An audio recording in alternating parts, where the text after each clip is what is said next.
اكتر حاجه في الدنيا تفتح لك ابواب الرزق وتخلي الدنيا كلها قدامك سالكه، حاجه كلنا غفلانين عنها، كلنا بننساها، كلنا بنهملها. هي حاجه بسيطه جدا جدا. اللي انت تعمله دون اللي انا هقول لك عليه هيفتح لك ابواب الرزق كلها، هيخلي الدنيا كلها تقول لك شبيك لبيك. ربنا امرنا بطاعه الوالدين، طاعه الوالدين كلنا غفلانين عنها، كلنا غفلانين عن طاعه الوالدين. امك وابوك دول هو السر بتاع النجاح الحياه. امك وابوك سر نجاح الحياه. تقعد تحت رجلين امك مش بمعنى تروح تسال عليهم وخلاص او بالتليفون وخلاص، لا، انت تشوفها عاوزه ايه وتشوف ابوك عاوز ايه وتعمله له، وتقول لهم انتوا عاوزين حاجه، وتقول لهم انتوا نفسكم في ايه، وتقول لهم انتوا عاوزين اعمل لكم ايه.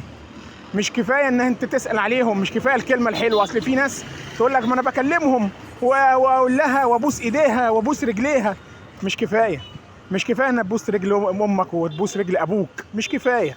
انت تشوفهم عاوزين ايه، محتاجين ايه، ايه اللي بيبسطهم، ايه اللي يفرحهم وتعمله لهم.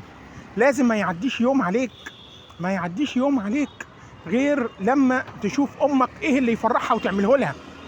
وابوك برضو، ابوك اللي تعب فيك، ايوه، في رباك. كل الحاجات اللي انا بتكلم فيها دي هي سر نجاح الحياه. اي حاجه واقفه قصادك في الدنيا هتلاقيها اتفتحت لك.